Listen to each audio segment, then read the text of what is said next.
et messieurs, ça va extrêmement vite. يتجاوز اللون الأخضر سفيان البقالي في اتجاه الرقم القياسي. إذا اللحظات الأخيرة سفيان تير تير تير تير تير. Le roi, le champion olympique, champion du monde qui triomphe à la maison. Quelle course, regardez-le, quelle joie. Sufyan Baqali. رقم قياسي جديد.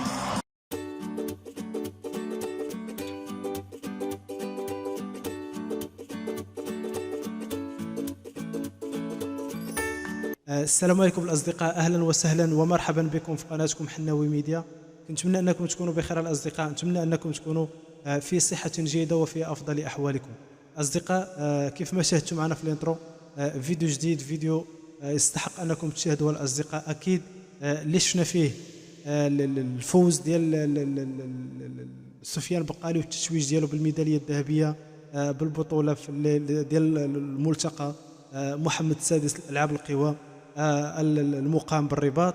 فالأصدقاء أكيد وأكيد جدا هو تتويج مهم جدا، مهم جدا للبلاد ديال المغرب. أكيد الأصدقاء على أن سفيان البقالي ليس ماشي أول مرة أنه كيفوز بهذه البطولة. هو يعني السباق ديال 3000 متر موانع هو من الاختصاص ديال سفيان البقالي.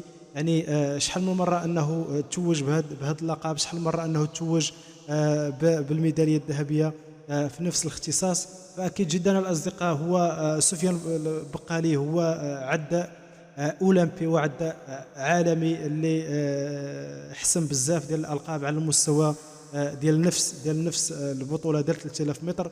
فسفيان البقالي الأصدقاء يعني راكم عارفين يعني خاض يعني في المضمار، شارك المضمار مع بزاف ديال العدائين العالميين اللي عندهم ألقاب، عندهم تاريخ، عندهم بزاف ديال الألقاب يعني في ذات الاختصاص، في ذات يعني السباق ديال 3000 متر. لكن كان امام الاثيوبيين، كان امام العدائين اللي وازنين في الساحه الرياضيه ديال العاب القوى. فاكيد الاصدقاء هذا الملتقى هذا هو خول المغرب ولا منح المغرب يعني 5 ديال الميداليات الذهبيات وثلاثه ديال افضل انجازات عالميه. فاكيد الاصدقاء سفيان البقالي اللي هو موضوعنا اليوم انه هو اللي توج بالميداليه الذهبيه يعني في الملتقى ديال محمد السادس. يعني السنه اللي فاتت كان ربح السباق تقريبا ب7 ديال الدقائق و58 ثانيه و28 جزء من المئة. هاد السنه هذه هو حقق يعني حطم الرقم القياسي ديال السنه اللي فاتت يعني بهذا التوقيت ديال 7 دقائق 56 ثانيه و69 جزء من المئة. فاكيد جدا هو انتصار يحتسب له، انتصار يرفع من القيمه ديال العاب القوى المغربيه. اكيد الاصدقاء على ان المغرب حافل بالابطال، فقط خاصنا شويه ديال الدعم، خاصنا شويه ديال الترويج الاعلامي، خاصنا شويه ديال الاهتمام بالطاقات، بالشباب اللي عندهم يعني كفاءات عاليه على المستوى ديال العاب القوى في المغرب.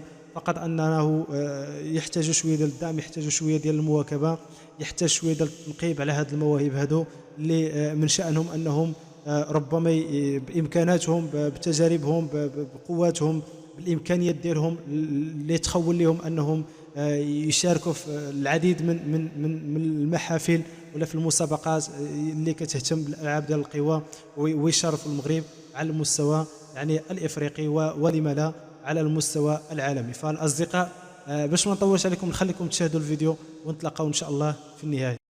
رومانتشوك تحتل المركز الثاني حتى الان في القفز الثلاثي سيدات.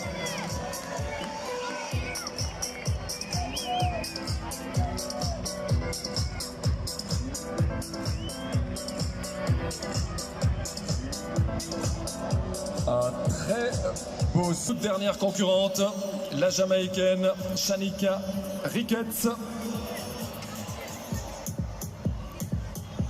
double vice-championne du monde de la spécialité.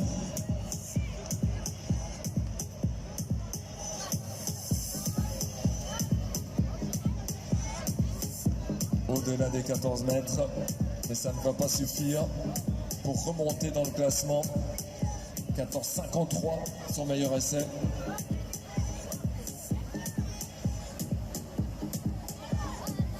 Troisième position de ce concours, 14,15 au dernier essai. Troisième de ce concours, Shane Ricketts. Deuxième, Marina.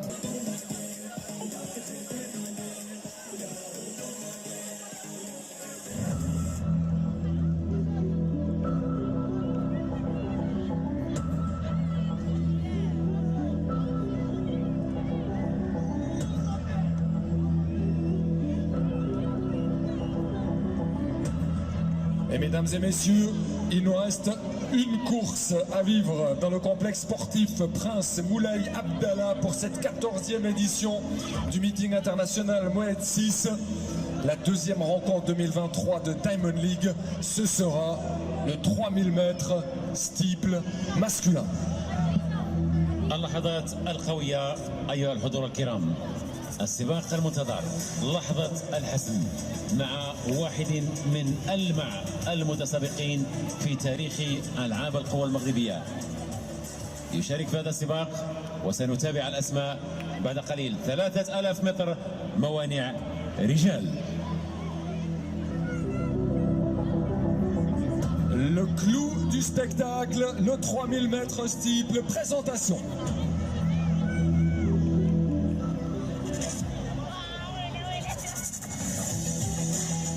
Le lièvre marocain à l'extérieur. Et regardez le champion olympique, champion du monde, numéro 1 mondial. بطل العالم والبطل الأولمبي سفيان البقالي.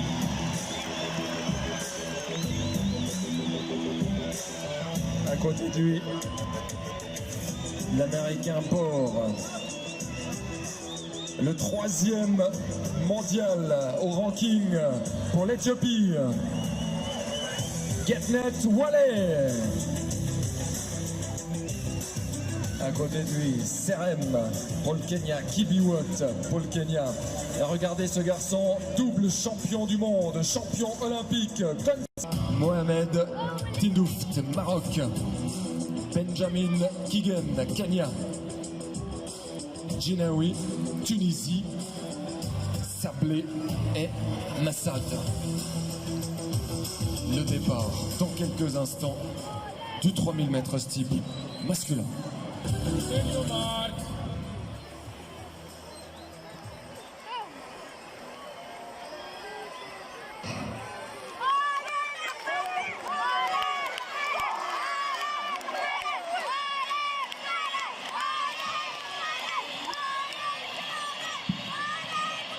سبع لفات 250 متر. ينطلق المتسابقون في سباق 3000 متر موانع رجال. Un rythme élevé a été demandé dans cette course pour un passage au 1000 mètres en 2:37.5. Les spécialistes sauront apprécier. El Bakali en troisième position. عندما نشاهد اللون الأخضر يرافق العدائين، هذا يعلن أننا نسير في الرقم القياسي. إذن مع سباق 3000 متر موانع يقود هذا السباق حتى الآن في سباق 3000 متر موانع محمد مسعاد من المغرب، عبد الرفيع بوعسل كونس من غورت شيميات من كينيا، وسفيان البقالي في المركز الثالث يراقب السباق. Et regardez la wave light, la couleur verte est synonyme de record du monde. جمالية هذا السباق، بطل العالم البطل الأولمبي من المغرب وأيضا من إثيوبيا، وأيضا الفائز بنهائي الدوري الماسي 2022. Boissel, Kons, El Bakali, Wale, Kibiwot, Serem.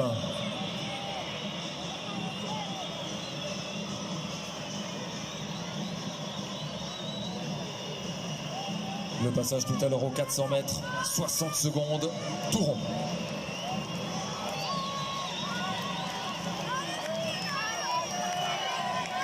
دائما يجر السباق هنا عبد الرفيع ابو عسل. أرنب هذا السباق يتقدم الجميع ثم شميات كوني وبفرسي من كينيا في المركز الثاني. سفيان البقالي يراقب السباق في المركز الثالث. ثم جتنت ولي من اثيوبيا. ابراهام كيبيوت من كينيا. ليونارد كيب كيمبوا من كينيا كذلك. بور هيلاري من الولايات المتحدة الأمريكية. Les deux lièvres en première et deuxième position. Passage au 1000 mètres en 2:37,51 centièmes. Exactement le temps exigé. On est toujours sur les bases du record du monde, mesdames et messieurs. 5 لفات فقط يعني 2000 متر وينتهي هذا السباق الأخير. آخر المنافسات المبرمجة في هذه الأمسية الرائعة والتي منحتنا 5 أرقام قياسية للملتقى و3 أفضل إنجازات عالمية لهذه السنة. Il n'y a plus qu'un lièvre dans la course. Shemiat Koons, le Kenyan, en deuxième position. Maintenant, El Bakali, troisième. Getnet Wale. يتقدم الآن سفيان البقالي ليرفع الإيقاع. يتجاوز الجميع إلى صدارة الترتيب والهدف هنا هو رقم وإنجاز كبير في سباق 3000 متر موانع. 1600 متر. Encore 4 tours. El Bakali en tête, le champion du monde et champion olympique. En deuxième position, le 4e des championnats du monde et des Jeux olympiques, Getnet Wale, Éthiopie. Troisième position, Abraham Kibiwot, Kenya.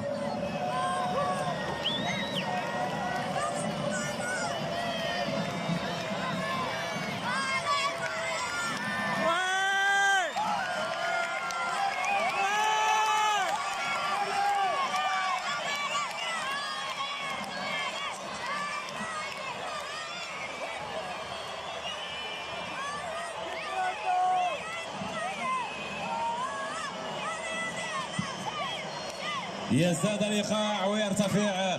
وهنا تحية للمتسابقين. سفيان البقالي يأخذ المتسابقين اللون الأخضر، يعني بأن هناك رقم قياسي قادم للملتقى ولمن أفضل إنجاز عالمي للسنة. إذا 3 لفات 1200 متر على بعد 1200 متر. El Bakali, Getnet Wale, Abraham Kibiwot, Maroc, Éthiopie, Kenya.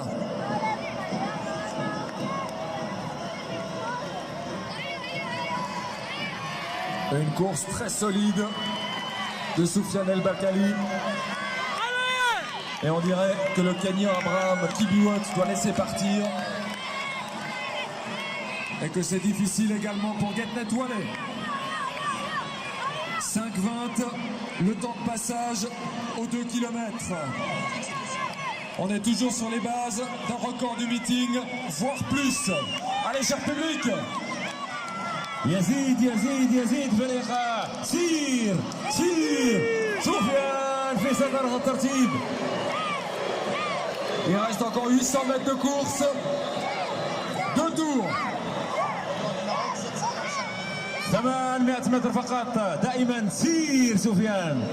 Ça va être très clairement une meilleure performance mondiale de l'année, sauf incident majeur. 8:16,23, le meilleur chrono, va être pulvérisé par Soufiane El Bakali. إذا نسير بخطى ثابتة لرقم جديد للبطل العالمي والأولمبي سفيان البقالي.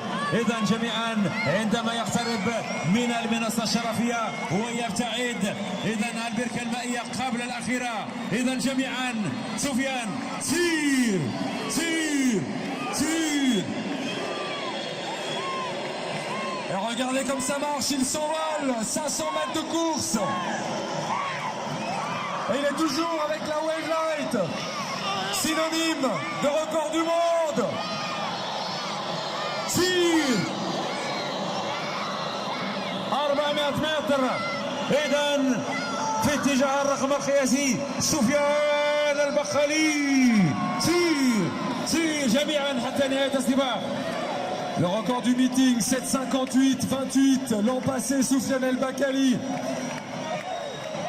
Le record du Maroc de Brahim Boulami, 7,55,28. Le record du monde de Saïf Saïd Chahine, 7,53,63. Mesdames et messieurs, ça va extrêmement vite.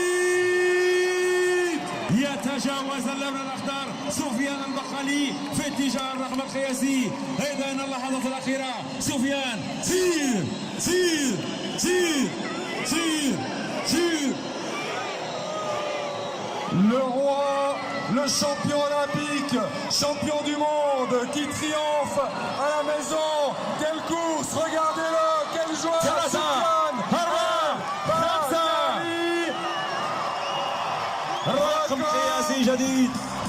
كيف ما شاهدتوا معنا الاصدقاء، كان هذا هو الفيديو ديال اليوم. فيديو اكيد انه يكون نال الاعجاب ديالكم، ونتمنى الاصدقاء نتمنى انه يكون نال الاعجاب ديالكم. اكيد الفيديو اللي شفنا فيه الاصدقاء الفوز ديال سفيان البقالي بالسباق ديال 3000 متر موانع في الملتقى ديال محمد السادس بالرباط. اكيد الاصدقاء هو انه حطم الرقم القياسي ديال السنه الفارطه ولا السنه اللي فاتت، اللي سبق له انه تتوج بالميداليه الذهبيه، وانه يعني انتصر وتفوق على بزاف ديال العدائين الكينيين.